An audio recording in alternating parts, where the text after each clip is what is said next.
Live Jami के साथ मैं आपकी खिदमत में अजमल जामी। मैं यहाँ मौजूद हूँ अहमदपुर शर्किया में, बहावलपुर में, जहाँ मस्जिद सुबहान, ये मेरे रकब में आप देख पा रहे हैं, ये वो जगह है जहाँ पे कुरान पढ़ने वाले, नमाज पढ़ने वाले निहत्ते शहरियों को और इसके आसपास रहने वाले ख़वातीन और बच्चों को निशाना बनाया है। भारत ने बुज़दिली से रात की तारीकी में ये हमला किया और क्रेडिट लेने की कोशिश की कि यहाँ दहशतगर्दों को मारा गया है। लेकिन यहाँ कौन था? मासूम लोग थे।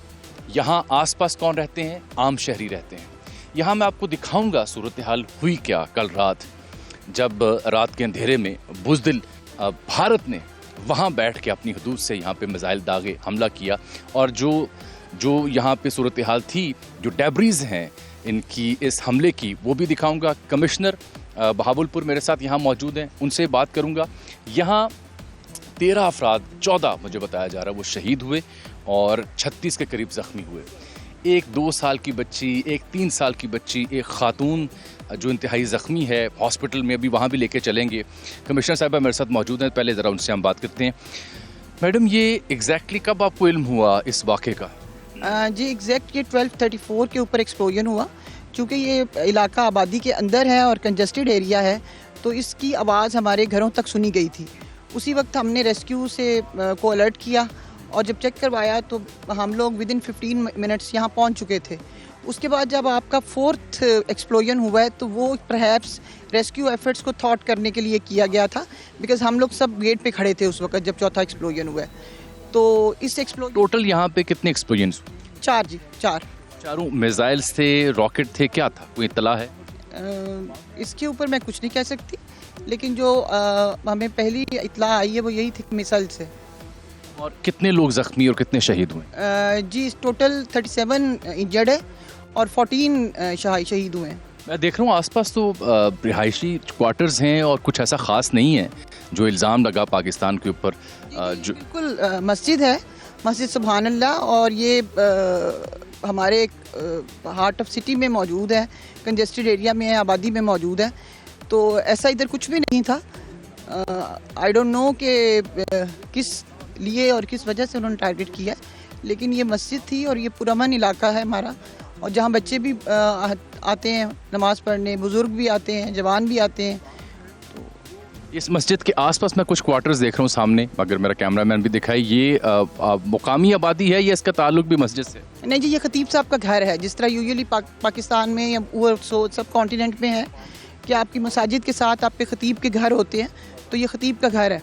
ठीक, बहुत शुक्रिया आपका, थैंक यू। आइए अब मैं आपको दिखाता हूँ सूरत हाल जो यहाँ मस्जिद सुबहान के लॉन में इस वक्त आपको दिखाई दे रही है। ये डेब्रीज को आप देख रहे हैं, ये वो डिवाइस है, ये वो आप कह सकते हैं कि हथियार इस्तेमाल किया गया जिसके ज़रिए इस मस्जिद को टारगेट किया गया। ये अगर मैं आपको दिखाऊं कि यहाँ जो इसकी बेस है, इस एमुनिशन की, इस मिसाइल की या इस हथियार की, उससे अंदाज़ा होता है इसे देखने के बाद कि ये फ़िज़ाई तरीके से यहाँ गिरा, जो दिखाई भी देता है मुख्तलिफ़ फुटेजेस में। ऑफलोड किया तैयारे के ज़रिए, यानी इस कदर हिम्मत तो थी नहीं कि वो आंखों में आंखें डाल के फ़ौज के साथ सीना सपर होते या उनके साथ लड़ाई करते। तो जब कुछ ना मिला तो जो बॉलीवुड का स्क्रिप्ट लिख रखा है नरेंद्र मोदी ने राफेल के नाम, जिसे खुद अपनी ज़ुबान में कहते हैं, फिर ये हथियार इस्तेमाल किए, ये बारूद इस्तेमाल किया। और कितना इस्तेमाल किया? यहाँ इस मस्जिद में जो लोग नमाज अदा करते हैं, जो लोग यहाँ कुरान पढ़ते हैं और जो उनके अहले खाना आसपास रहते हैं, वहाँ हिट किया गया। ये सबूत है जो पूरी दुनिया के सामने हम दिखा रहे हैं कि ये है भारत का असल चेहरा, ये है भारत की असल करतूत, कि मासूम जो शहरी हैं उनको इन ख़तरनाक हथियारों से टारगेट किया है भारत ने। और वो सामने जो आप देख रहे हैं इमारत, ये रिहाइश का है। अभी कमिश्नर ने बताया कि ये यहाँ पे इस मस्जिद के ख़तीब, इस मस्जिद के इमाम रहते हैं। बुरी तरह से ये रिहाइश का इसका पिछला हिस्सा भी गिर चुका है, वो आगे दिखाइए, और इसका पिछला हिस्सा भी डैमेज हो चुका है। रेस्क्यू की टीमें यहाँ मौजूद हैं, तमाम लोग जो यहाँ ज़ख्मी हुए उन्हें बहावलपुर विक्टोरिया हॉस्पिटल मुंतकिल किया गया। उसकी फहरिस्त मैंने देखी, ज़ख्मियों से भी जाके हम बात करेंगे। टेरिबल स्टेट ऑफ माइंड, यानी अफसोस हुआ ये सब कुछ देख के कि इतनी बड़ी ताकत और इतने बड़ा मुल्क होने का दावेदार भारत निहत्ते शहरियों पर एक शहरी आबादी में यानी उसने हमला किया। और यहाँ पे इस मस्जिद में, इस मदरसे में तातीलात थीं, छुट्टियाँ थीं, यहाँ बहुत कम लोग यहाँ मौजूद थे। ऐसी कोई तला मुकामी लोगों से भी हम बात करेंगे, लोकल कॉरेस्पॉन्डेंट से भी, थी ही नहीं। और उसके बावजूद ये घिनौनी हरकत यहाँ पे की गई है। अब मैं आपको उन जगहों पे ले चलता हूँ जिनको टारगेट किया गया है। ये मैं आपको इस मस्जिद सुभान ले भी जा रहा हूँ, मदरसा मस्जिद। ये आप देख सकते हैं कि ये पर्पस बिल्ड एक इमारत है, दरसो तदरीस के लिए, नमाज की अदायगी के लिए बड़ी शानदार खूबसूरत इमारत यहाँ बना रखी है। अल्लाह का घर यहाँ आबाद किया हुआ है। मुकामी आबादी बड़ी तादाद में यहाँ नमाज अदा करने और कुरान की तालीम हासिल करने बच्चे यहाँ आते हैं। और ये आप देख सकते हैं कि ये कोई ढकी छुपी जगह नहीं है, ये कोई ढका छुपा हाइड आउट नहीं है। बकौल जो मोदी का जंगी जुनून से हाँका मीडिया है, जिस तरह की गुफ्तगू वो करते हैं, तो ये कोई ढकी छुपी जगह नहीं है। ये अल्लाह का घर है, ये एक मस्जिद है, ये एक मदरसा है। और पब्लिकली ये आपके सामने एक इमारत इस्तादा है जो कई दिहाइयों से यहाँ बनी है। ताज़ा बिल्डिंग भी बनी थी कुछ अर्सा पहले इस मदरसे की। और आप देख रहे हैं कि इस हमले के बाद जगह जगह टूट फूट का शिकार है। ये जो मस्जिद है, शहादत हुई है इस मस्जिद के कुछ हिस्सों की। और सामने अगर मेरा कैमरामैन आपको विजुअल्स दिखाए तो कुछ ना मिला तो अल्लाह के घर, एक इबादत गाह को निशाना बनाया गया। यानी जंग के भी कुछ उसूल होते हैं, जंग के भी कुछ ज़ाब्ते होते हैं, लेकिन ये ज़ाब्ते उन लोगों के लिए होते हैं, उन जंग लड़ने वालों के लिए होते हैं जो वाकई बहादुर होते हैं, आंखों में आंखें डालकर बात कर सकते हैं और दस्ते बाजू पर भरोसा रखते हैं। इबादत गाहों को, खुराक के ज़ख़ीरों को, पानी के ज़ख़ीरों को, आम आबादी को, आम शहरियों को निशाना नहीं बनाया करते। ये भारतीय बुज़दिली और भारतीय जो मुनाफ़कत है, और जो बॉलीवुड का मैंने लफ्ज़ यूज़ किया, बॉलीवुड का स्क्रिप्ट डिट्टो किसी इंडियन मूवी का स्क्रिप्ट राफेल के नाम पर, वो उसका सबसे बड़ा अमली मुजाहरा यहाँ हमें दिखाई दे रहा है। मुझे बताएं कि क्या कभी पाकिस्तान ने किसी जंग के दौरान किसी मंदिर को, किसी गिरजे को या किसी और इबादत गाह को नुकसान पहुँचाया हो? हरगिज़ नहीं। ये सिर्फ नरेंद्र मोदी की करतूत है जो हिंदुत्वा ड्रिवन एक सोच के साथ अपनी पागल जनता को, जो उसने जंगी जुनून में मुब्तला किया है, उसको राम करने का इससे भोंडा, इससे बुज़दिलाना और इससे ज़्यादा घटिया कोई तरीका नहीं हो सकता। अब मैं आपको दिखाने लगा हूँ कि अंदर सूरत हाल है क्या। ये इस मस्जिद के मेंबर व महराब हैं सामने, और कुशादा हॉल है जहाँ पे नमाज अदा की जाती थी, जहाँ पे अज़ानों की सदा बुलंद होती थी। और मैं अहम बात बताऊँ, मस्जिद शहीद की, लेकिन यहाँ अल्लाह के नाम लेवा ख़त्म ना हुए। मस्जिद को नुकसान पहुँचाया, लेकिन यहाँ नमाज अदा की गई बाहर। मस्जिद के मेंबर को नुकसान पहुँचाया, लेकिन इमाम यहाँ मौजूद था नमाज अदा करवाने के लिए।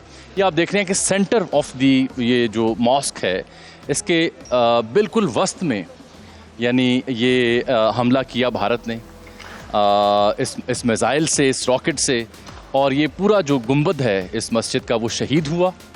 लेकिन आप गौर करें, मेरा कैमरामैन अगर आपको दिखाए, आपने सुन रखा होगा रहे नाम अल्लाह का, तो उसका नाम वहाँ पे कायम व दायम है। मोदी का असलहा, मोदी का बारूद, मोदी का जंगी जुनून वो अपनी जगह, और उसकी निशानियाँ भी आप अपनी जगह देख रहे हैं। लेकिन देखिए ऊपर, रहे नाम अल्लाह का, अल्लाह सुब्हानो तआला का नाम वहीं इस्तादा है, वहीं कायम है जो इस गुंबद पर लिखा हुआ था, दर्ज था। ये मिसाइल फिर यहाँ आन के गिरा है ऊपर से सीधा, ये आप देख सकते हैं। तो जैसे कि मरकज़ी जो महराब था उसका मैंने ज़िक्र किया कि वहाँ भी अल्लाह सुब्हानो तआला का जो नाम है इसमें बारी ताला वो कायम है। दूसरा जो लेफ़्ट साइड पे छोटा महराब है, उस पर भी अल्लाह सुब्हानो तआला का नाम उसी तरह रोशन है, उसी तरह लिखा हुआ है। इसके बावजूद कि यहाँ जो दहशत गर्दी हुई, ये दहशतगर्दी ही इसे कहा जाएगा, उसके बावजूद ये सूरत हाल है। दूसरा मिसाइल जो है वो इस जगह वो दिखाइए सामने, ये दूसरा इलाका है, यहाँ पे दागा गया, 4 मुख्तलिफ एक्सप्लोजन्स की इत्तला यहाँ आई और वो यहाँ पे मिसाइल यहाँ गिरे हैं। और जब मैं आपको बताता हूँ कि जो तीसरा इसका महराब है इस मस्जिद का, वो बिल्कुल कायम व दायम अपनी जगह इस्तादा है, अगर आप उसे देख सकें। मेरा कैमरामैन आपको दिखा रहा है। तो अगर अल्लाह सुब्हानो तआला के नाम यहाँ बाकी हैं और उसके नाम लेने वाले बाकी हैं, तो ये कैसे हो सकता है कि अल्लाह के महबूब का नाम बाकी ना रहे। मेरे मुंह में खाक। वो देखिए कि इन हमलों के बावजूद, इस दहशतगर्दी के बावजूद, इस बर्बरियत के बावजूद, रिसालत मुआब सल्लल्लाहु अलैहि वसल्लम का इसमें गिरामी वहाँ इस्तादा है, ताक़यामत यहाँ रहेगा और उनके नाम लेने वाले ताक़यामत रहेंगे, हमेशा ज़िंदा रहेंगे और इस हिंदुत्व को ललकारेंगे, इस पागलपन को ललकारेंगे और उनको जवाब देंगे और जवाब देते रहेंगे। ये अगर आप गौर से देख सकें तो ये देखिए कैसे कुरान मजीद के कुछ नुस्खे जो हैं वो शहीद हुए हैं, लेकिन इनकी हिफाजत करने वाले अभी बाकी हैं जिन्होंने एहतराम के साथ इन नुस्खों को संभाल रखा है। अभी मेरे साथ सीनियर सहाफ़ी नामवर तज़िया निगार जनाब इमरान याकूब साहब भी यहाँ आए हुए हैं, मौजूद हैं। हमने देखा, आंखों देखा हाल, आपको बयान भी किया। इमरान साहब, ये तो जो मस्जिद अब्बास है भावलपुर में, मैंने देखी आपके साथ ही, तो खुले इलाके में कायम एक मदरसा, एक मस्जिद है, ये कोई ढकी छुपी हाइड आउट तो नहीं है? बिल्कुल भी ऐसा नहीं है। और असल में जो दो मलाई कहानियाँ सुनाई जाती हैं और जिस तरह से इंडिया ने इस पर वो सारा एक अपना आप कह सकते हैं कि एक थीसिस बनाया था, वो यहाँ देखें, यहाँ आके तो सब ख़त्म हो जाता है, सारी चीज़ें आपके सामने हैं। और जिस तरह से इस मस्जिद में हमला किया गया और जो यहाँ पे बर्बरियत की एक दास्तान रकम की गई, जामी साहब, उसकी दुनिया में कोई मिसाल नहीं। ये तो जंगों के भी असूल होते हैं कि अगर जंग भी हो तो आप इबादत गाह को मुतासर नहीं करते, आबी गुजरगाह को मुतासर नहीं करते, खुराक के ज़ख़ीरे को आग नहीं लगाते, नन्हे बच्चों को या अस्पतालों को आग नहीं लगाते। लेकिन ये किस किस्म की जारहियत और किस किस्म की यानी बड़ी ताकत होने का दावा है मोदी का? देखिए, इशू ये है कि कौमों के असूल होते हैं, लेकिन जब आपका मुकाबला एक फाशिस्ट हिंदुत्व के पुजारी के साथ हो तो फिर उसके साथ ना कोई असूल होता है वहाँ पे और ना कोई ज़ाब्ता। इसलिए हिंदुत्व के पुजारी और फाशिस्ट और आरएसएस से ये उम्मीद रखना कि वो उनके लिए इंसानियत को मायने रखती है, उनके लिए कोई असूल या ज़ाब्ता को मायने रखता है, तो ये बिल्कुल मैं समझता हूँ कि इसकी हमें उम्मीद हो या सोच ही नहीं रखनी चाहिए। बहुत शुक्रिया इमरान याकूब साहब। अब ज़ख्मियों के पास भी चलेंगे, उनकी आदत भी दरियाफ्त करेंगे। तो मस्जिद का मैंने आपको जायज़ा लेके दिया, बताया, दिखाया वहाँ है क्या। अब जो एक और हिस्सा डैमेज हुआ है, जहाँ पे एक और आके ये मिसाइल गिरा, तो वहाँ पे बच्चों की किताबें और जो तालिब इल्मों के लिए किताबें हैं दर्स व तदरीस की, वो पड़ी हुई हैं। मसलन आपके मसाइल और उनका हल, उलमा इकराम की कुतब हैं। और यहाँ पे ऐसी कोई किताब मुझे दिखाई नहीं दे रही जिसमें कोई आतंक झलक रहा हो। ये बच्चों के, आप चेक कीजिए, ये बच्चों के ये पेपर्स हैं, असाइनमेंट इस्लामिक स्टडीज़ की है, the rights of non Muslim in Islamic society. ये हसीन इत्तफाक चेक करें कि मेरे हाथ में क्या लगा है, मेरे हाथ में क्या लगा है, the rights of non Muslims in Islamic society. Ali Raza नाम है इस तालिब इल्म का, रोल नंबर है 24,749 और ये इस मदरसे, इस मस्जिद में पढ़ने वाला बच्चा है जिसके ये नोट्स मेरे हाथ लगे हैं। यहाँ पढ़े हुए नोट्स क्या कह रहे हैं? The rights of non Muslims in Islamic society, कि इस्लाम जो है वो प्रमोट करता है जस्टिस को, पीस को, इक्वलिटी को for all individuals regardless of their faith. Non Muslims living in the Islamic society also often referred to as our brothers, protected peoples, and they are good and granted specific rights and protection under Islamic laws. ये एक बच्चा छोटी उम्र का 5वीं, 6वीं, 7वीं, 8वीं का होगा जो ये पर्चा अटेम्प्ट कर रहा है। ये तस्वीर दिखाएं, ये दुनिया को दिखाएं कि यहाँ ये दहशतगर्द रहता था। वो दहशतगर्द जो बता रहा है कि the right of non Muslim, एक मुस्लिम सोसाइटी में नॉन मुस्लिम्स के हकूक़ क्या होते हैं। इस मदरसे में पढ़ने वाला बच्चा इन हुकूक के ऊपर पर्चा हल कर रहा है जो यहाँ पड़ा है इस मलबे में, जिसको भारतीय पागलपन ने हिट किया है। ये है वो सबूत, ये है वो आतंक जो दुनिया को दिखाना चाह रहा हूँ, नरेंद्र मोदी के चेहरे पे टमाटे की तरह रसीद करना चाह रहा हूँ। आगे चलिए,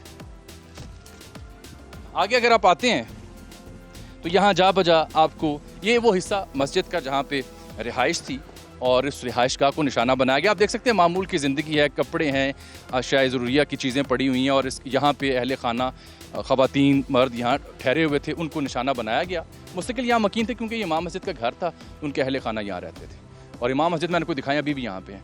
वो एक गाड़ी है पीछे, कैरी डब्बा, वो बुरी तरह डैमेज हुई है। अब यहाँ मैं ढूंढने से कासिर हूँ कि कौन से ऐसे बंकर्स हैं जहाँ दहशतगर्दी होती थी। हाँ, एक दहशतगर्दी शायद मुझे और दिखाई दी है, वो आपको मैं दिखाता हूँ, देखिएगा, मेरे साथ रहिएगा। ये दहशतगर्दी ज़रूर देखिए, ये है वो दहशतगर्दी, ये है वो आतंक जिससे नरेंद्र मोदी घबरा गया, डर गया। इस खिलौने से डरते हो, इस खिलौने से खेलने वाले मासूम बच्चे से डरते हो? शर्म मगर तुमको नहीं आती? किस किस्म के बेज़मीर नेता हो, इस खिलौने से डरते हो? ये है वो आतंक जिसके ऊपर तुमने बारूद मारा, इससे डरा है मोदी, इसमें उसे दहशतगर्द नजर आया है। यानी कहा खिलौने से डरते हो, कहा खिलौना तो होगा और खिलौना हमेशा होगा, लेकिन तुम्हारे खिलवाड़ का दोबारा ये सामना नहीं करेगा, तुम्हें मुंह तोड़ जवाब देगा। I am short of words, आपसे फिर बात होगी जी। तो मस्जिद अब्बास का दौरा करने के बाद, वहाँ की सूरत हाल दिखाने के बाद, अब मैं यहाँ पहुँचा हूँ भावलपुर विक्टोरिया हॉस्पिटल में। डॉक्टर आमिर जो MS हैं इस अस्पताल के, वो मेरे साथ मौजूद हैं। डॉक्टर साहब, मजमूई तौर पर कितने ज़ख्मी आपके पास आए इस भारतीय जारहियत के बाद? सर, हमारे पास जो रात को पेशेंट्स लाए गए थे उनमें से जो इंजर्ड थे उनकी तादाद 37 थी। इनमें से मोस्टली पेशेंट डिस्चार्ज कर चुके हैं हम, जिनमें माइनर इंजरीज़ थी, जिनमें हेड इंजरीज़ थी, एब्रेजन्स थे, लैसरेशंस थे। और टोटल जो हमारे पास डेड बॉडी लाई गई थी वो 14 है सर। उनमें 3 बच्चे थे सर, माइनर थे, जिनमें 3, 2.5 एंड 3 ईयर्स एज थी। 3 बच्चे भी थे जो शहीद किए गए? क्या उम्रें थी उनकी? तो उनकी आप सुने, ये 3 बच्चे थे जिनमें आतंकवाद तलाश कर रहा था भारत। क्या उम्रें थी उनकी? सर उनकी एक में एज थी 3 सर, एक 2.5 था, एक 3.5 था। उसके अलावा सर 8 लेडीज़ थी, जिनमें से एक लेडी प्रेग्नेंट थी जिसकी 8 मंथ्स की गेस्टेशन थी सर। साथ जब उसकी डेथ हुई है तो साथ उसके बच्चे की भी डेथ हो गई है।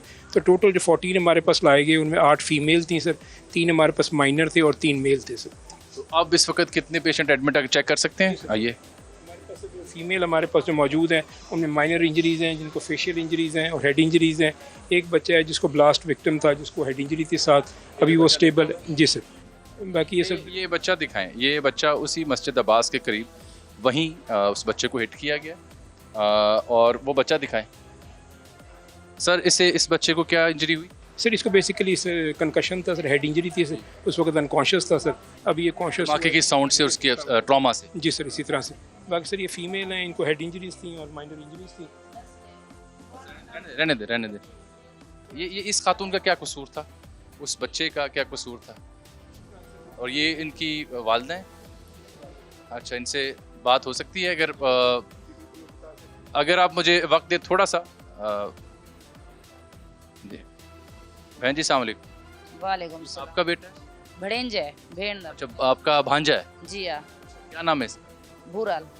ये कहाँ रहता है? ये मदरसे में पढ़ता। हाँ, मदरसे में ये बच्चा पढ़ता है। तो इसके साथ जब वो धमाका होता है वहीं था? जी हाँ, इतना ही। हाँ, वल धमाका थे ना, पहला थे सुते पे हान, दूजा जले ते उठी पेन वाल जले दूजा थे उनके बाद ये जे ना उठ दे डरिए जो है न दे एक सिक्योरिटी गार्ड है, अल्लाह जाने उस्ताद है, उन्हें आखे भी बालो तू आपकी जान बचा दे, भाज बनो वाले कोई बैक साइड दो हाँ गेट ऊँ साइड तू भजे जो है जिमें सारे बाल दो आबादी है ए वशो दे आबादी है, पैरों नंगे भजते रह गए ए वाल जले वेले किथई ढट्टा जो है बेहोश थे उतुए दिल छोड़ गए। हाँ छोड़ गए हूँ एक वाल बिया एक रही लोग आदे चाहते इतना अस्पताल पहुंचे। उन्हें दी तबीयत कैसी? होने की तबीयत कुछ बेहतर है जी यार, बेहोश रह गए 2 दिन बेहोश रहे जी यार, कल में बेहोश रहे। अल्लाह आपको इसको सेहत दे, आपको हौसला दे। जी यार, आप घबराए तो नहीं? बहु घबराने से सारे घर होश कहना है जे ना साकुदा के इतना धमाका थे बाल हेन कहना बहु सारा हमला थे जे ना रोंदे रह गए। अल्लाह ने उसे जिंदगी दी है, अल्लाह पाक ने इस बच्चे को जिंदगी दी है, बचा ली है। जी यार, आपको भी अल्लाह हौसला दे, सब्र दे। जी हाँ। बहुत शुक्रिया आपका। ये बता रही थी कि ये बच्चा जो है, क्या नाम बताया आप? भूराल, भूराल सामल। भूरा, प्यार से उसे कहते हैं भूरा सांवल। ये बच्चा मदरसे, सामल ये दू भरा इकट्ठे हन, वो भाई इकट्ठे वहाँ। दूहे भाई इकट्ठे हन, ओ हौसले च रह गए, ये शुदा वाल बेहोश थी गए। अच्छा, दूसरा भाई बता रही हैं कि वो हौसले में थे, ये धमाके की आवाज़ सुन के ये बेहोश हो गया और इसे फिर हॉस्पिटल लेके आए। और इसकी जो खाला हैं उसके जो जज्बात आपने देखे, तासुरात देखे, नाकाबिले बयान है, मेरे पास लफ्ज़ नहीं है कि ये भारत जो है और मोदी ये इस बच्चे में आतंक तलाश कर रहे हैं। ये दहशतगर्द था जिसको मारने आए, बड़ा दुश्मन बना फिरता है जो बच्चों से डरता है। ये मोदी के लिए। और ये आप मेरे पास आसपास भी देख सकते हैं, ख़वातीन हैं बुरी तरह से इंजर्ड हैं और यहाँ पे उनका ख़ास इलाज मुआवजा और ख्याल रखा जा रहा है। ये पूरी दुनिया को दिखाने के लिए हम लाए हैं कि ये है वो मदरसा, ये है वो मस्जिद जिसके बारे में इंडियन आर्मी से लेके इंडियन जो वज़ीर आज़म हैं और उनकी जो सिफारती हल्के हैं वो दुनिया भर में शोर मचा रहे हैं कि हमने दहशतगर्दी के ठिकानों को निशाना बनाया। ये दहशतगर्द हैं। ये दिन दिहाड़े ये सबूत है कि उस मदरसे के तालिब इल्म थे। इनकी किताबें मैंने आपको दिखाई, इनकी रिहाइश का मैंने आपको दिखाई, इनके वालिदैन से, इनके रिश्तेदारों से मैं आपको मिलवा रहा हूँ कि ढूंढें, बताएं कहाँ है वो दहशतगर्द। यही पूछा था आपसे कि पहलगाम में अगर कोई हाथ मुलव्विस है तो सबूत दें। ना आप उसके सबूत दे सके, ना आप इस गैर इंसानी फेल, इस बर्बरियत और जारियत के सबूत दे पाएंगे, लेकिन हिसाब होगा और जल्द होगा। मैं ज़रा डॉक्टर साहब से मज़ीद बात कर लूँ और डिप्टी कमिश्नर भी यहाँ मौजूद है, उनसे बात करना चाहूँगा।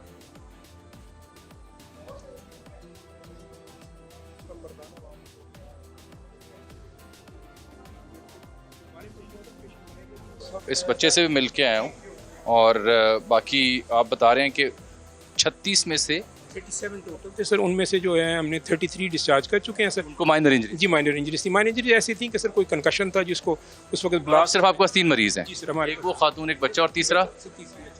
अच्छा, ये बुजुर्ग खातून है, इनके साथ अच्छा इनको क्या हुआ? फेशियल इंजरीज हैं सर, इनको लिम्ब इंजरीज भी हैं। अगर आप देखें तो इनका फेस बिल्कुल ही ट्रॉमेटाइज हुआ है, बिल्कुल शार्पनर्स लगे हैं कि जैसे मिसाइल वगैरह का कोई एजेस वगैरह लगे, तो ये भी वहाँ पे मौजूद थी। बाकी जो हमारे पास जितने रिसीव डेड लाए गए थे वो सारे क्रिटिकली इल थे। वो जैसे बिल्डिंग कोलैप्स होने की वजह से उनको कंकशन हुई है, हेड इंजरीज़ हैं, मेजर इंजरीज़ हैं कि जो चेस्ट ट्रामा और इस तरह की इंजरीज़ की वजह से डेथ हुई है हमारे पास। उनमें से 3 बच्चे थे और 8 ख़वातीन थी। और वो जितने भी आपके पास शहीद होने वाले हैं यहाँ के मुकामी थे? सर लोकल, यहीं के लोग थे। पहले मैं डिप्टी कमिश्नर से बात करता हूँ। बहुत शुक्रिया और थैंक यू वेरी मच कि आप वैसे डॉक्टर वो जिम्मेदारी अदा कर रहे हैं जिसके लिए आप जाने जाते हैं। ये लोग भी आपको दुआएं देंगे, कौम भी आपको आपकी तरफ देख रही है, आपको सैल्यूट पेश करती है। जी, मेरे साथ अभी यहाँ deputy commissioner Bahawalpur doctor Farhan भी मौजूद हैं। वो भी कल से लेके सारी सूरत हाल का जायज़ा ले रहे हैं और जो इंतज़ामी उमूर उनको देख रहे हैं। डॉक्टर साहब, कल आप कहाँ थे जब आपको ये इत्तला मिली मस्जिद अब्बास को हिट करने की? क्या कल कोई 12:34 और इट वाज 35 AM रात का आई वाज एट हाउस और आवाज़ 3 जो मिसाइल्स थे उनकी स्ट्राइक की आवाज़ आई। Immediately I called 1122। वहाँ से कंफर्म हुआ कि there is some missile attack and then we rush to the spot. जो 4th अटैक था वो वहाँ पे जब हम पहुँचे, DPO साहब RPO साहब में, तो वो हमसे कुछ डिस्टेंस पे हुआ, लाइक 400 और 500 मीटर्स अवे। तो जो ज़्यादा कैजुअल्टीज़ हुई वो जो लास्ट हुआ था उस मिसाइल अटैक से हुई। और ये जो लास्ट वाला अटैक था, मिसाइल अटैक, ये शो करता है कि जो हमारी रेस्क्यू की एफ़र्ट्स थी उसको भी वो सबोताज करना चाहते थे, क्योंकि पहले 3 जो अटैक हुए वो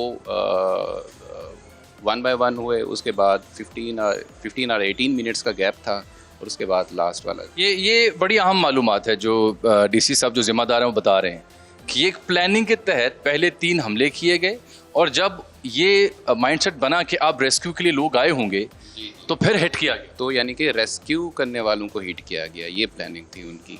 ये जो मैं आपसे मस्जिद अब्बास में बात कर रहा था कि अस्पतालों को रेस्क्यू करने वालों को, नमाज पढ़ने वालों को, इबादत गाहों वालों को नहीं छेड़ा जाता, जंगों के उसूल हुआ करते हैं। लेकिन ये आप इस माइंडसेट की, इस फाशिस्ट माइंडसेट की ये एक और मिसाल सुन लें कि 3 मिसाइल दागने के बाद वेट किया गया कि लोग रेस्क्यू करने आए तो उनको फिर टारगेट किया जाए। बिल्कुल ऐसा है, और उसके बाद फिर हमने बहुत काशिश तरीके से रेस्क्यू की एफर्ट्स को किया, बिकॉज वी वर एप्रीहेंडिंग के इसके अलावा कोई और भी अटैक ना हो जाए। बट ये है कि जो हमारी 1122 की टीम्स थी, हमारी फोर्सेस थी, हमारी बाकी रेस्क्यू की टीम्स थी, सब ने पूरी जांफिशाजी से वहाँ पे काम किया। चूँकि आप इंतज़ामी तौर पर इस इलाके को बेहतर जानते हैं, तो यहाँ कौन लोग रह रहे थे इस मस्जिद में जब ये वाक़या पेश आया? ये मैं इसलिए पूछना चाह रहा हूँ, मैं ये पूछना चाह रहा हूँ दुनिया को पता चले ना कि यहाँ कौन लोग थे। कोई किसी और सियारे की मखलूक थी, कोई यहाँ पे दहशतगर्द थे, कौन था? आप और हम जैसे आम लोग थे, स्टूडेंट्स थे जो कुरान और हदीस की तालीम हासिल कर रहे थे, ये वो लोग थे। आप आई होप कि वहाँ का आपका विज़िट भी आपका हो गया होगा, आपने देख भी लिया होगा कि वहाँ पे मस्जिद है, वहाँ पे मदरसा है, वहाँ पे उनके रहने का इंतज़ाम है। तो ये एक आम सा एक मदरसा, जैसे पाकिस्तान के बाकी इलाकों में मदारिस चल रहे हैं, उस तरह का एक मदरसा था। बिल्कुल ठीक। और जब ये वाक़या पेश आया तो obviously for some time panic तो होती है असेसमेंट करने के बाद, लेकिन मैं कल भी देख रहा था, लोगों से राब्ते में था और विजुअल्स भी देखे, और फिर आज आपसे बात करने का मौका मिल रहा है। बहावलपुर को सलाम के पैनिक नहीं किया ये? Actually we were quite prepared, क्योंकि ये थ्रेट तो था, पहले से भी था कि इन्होंने कुछ इस तरह की जो सिविल आबादी है उसको अटैक करना है।